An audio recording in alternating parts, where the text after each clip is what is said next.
Hey, in this video I'll show you my exact process of painting and designing a landscape environment. I'll break down all the main steps as well as some ideas and tips on how you can improve your own digital painting. My name is Victor, I'm a concept artist, I work for filming games, and I'm really excited to show you the final result. So let's start. Okay, let's start with a very quick and rough line work sketch. And right now we're in a planning phase. We're trying to figure out the composition. I've established the horizon line and now I'm trying to understand the rough position of all my elements. I'm trying to design compositionally some sort of leading lines towards our focal area in the foreground and to sketch some logs in the beginning here. I'm also thinking about overall the whole composition, how big and small objects are, how they're receding in the distance. Really very rough. Notice there's nothing really beautiful about this sketch.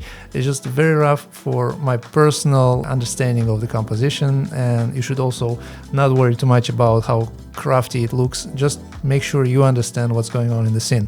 And I think this whole idea came from me watching some TV series, or was it some documentary about Vikings and like lots of ships storming some different countries. That's basically where it started from, so I used that imagery in my head to kind of come up with this composition. After we're done with the planning phase and with the line work sketch, we can now start to arrange our biggest messes, right? So I'm thinking about the shape that these trees in the middle ground creating, I'm thinking about the shapes in the background, and you can already see I'm trying to figure out the silhouette. So I'm not worried too much about describing the form, shadows and all that stuff. For now, we're just working with silhouettes, moving them here and there, trying to figure out a rough position. And everything is according to my sketch, but it's not super precise, right? You can still change things. It's just a guide. I'm trying to place the land there and I'm trying to figure out the distance between objects, right? So for example, I'm taking those trees, trying to create a little bit more depth, right? I'm thinking that it's not enough depth in the scene if we just have one layer of trees covering the background. So let's just split it in two, move the other part backwards, and in order to sell that idea, work with the values a little bit, try to push the values,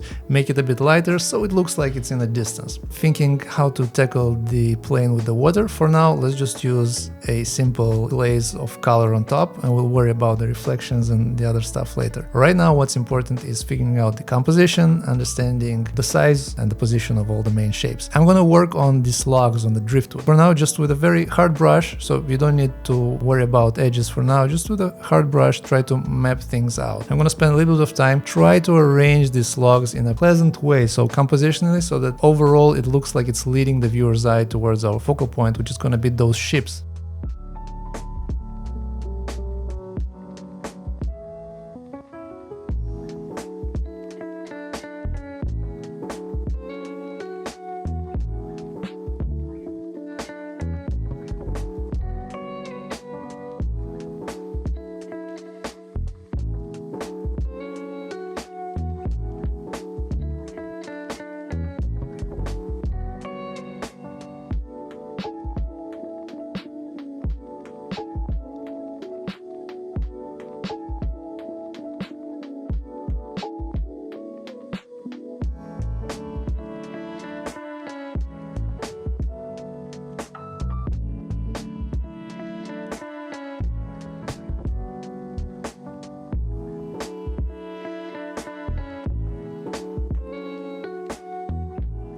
After we've spent some time on describing like the flat shapes and working just with silhouettes, we can now figure out the forms of our objects. First, the easiest is to tackle those trees in the middle ground. You can take any of your favorite textured brushes and start indicating which are the areas that are a little bit in the dark, right? They're hidden from the light, and this way you will create the illusion of 3D form on our 2D plane. Same thing goes for the logs in front. We want to describe what's the form. So because we're working on these wooden logs, they're like super irregular, right? So their shape is not perfect. You can create various transitions ranging from like really sharp edges to softer edges. Of course, use reference images. That's really important. It will help you understand how things look and kind of depict them in your image as realistic as possible.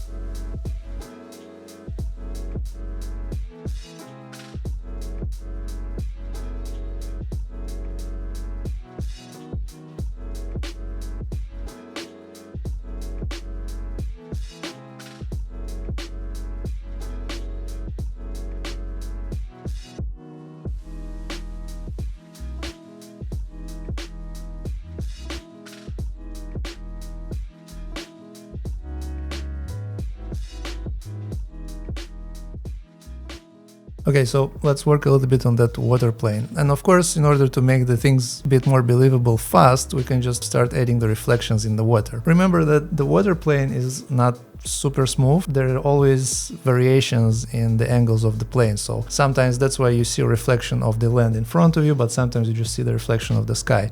And in order to sell that idea, you kind of want to add those irregularities on the water plane as well, like maybe some lines that are not reflecting the land in front, but instead are reflecting the color of the sky. Lots of like noisy details, but like really small, so it's not grabbing too much attention like I'm doing here. Spread that out strategically throughout your composition, right? Where they work. So you don't want to gather a bunch of additional details around your focal point, for example, in order to avoid any mess.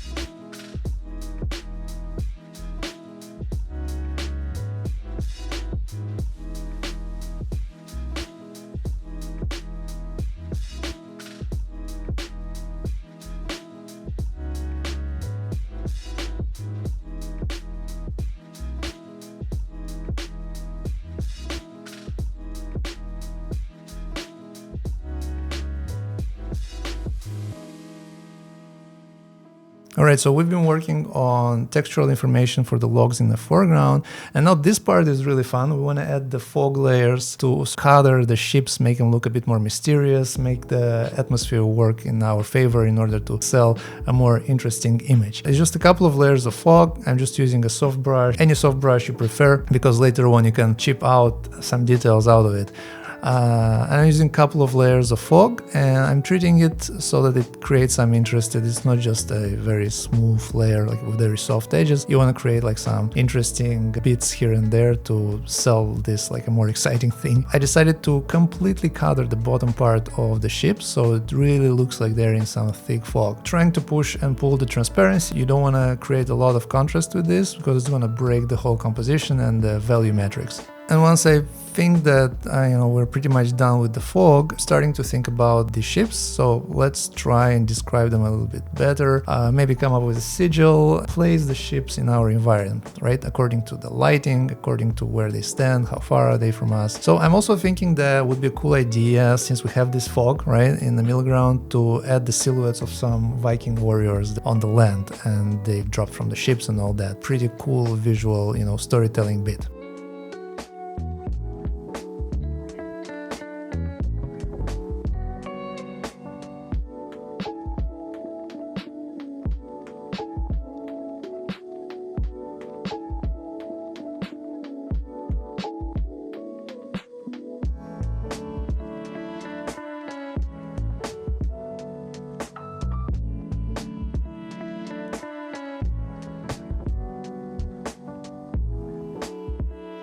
And really the characters are far away from the camera, and also they're completely immersed in the fog, so just the silhouette, maybe like a little bit of textual information to kind of place them in the environment. Nothing too fancy, so I'm not gonna spend too much time on this secondary element, but it's really helpful for storytelling. And of course, very common, I can just create a line like a few of them, and then I can duplicate, push them forward, duplicate and push them forward, and create the illusion of a bunch of warriors in the background. And now the coolest part in the end is adding the sun in the background, and the way I did it is just change the brush mode to color dodge or linear dodge, collapse all the layers, and just paint directly on your final layer. So I just place that mark, and it looks like the sun in a fog, creating this red aura. So very simple, very easy to do.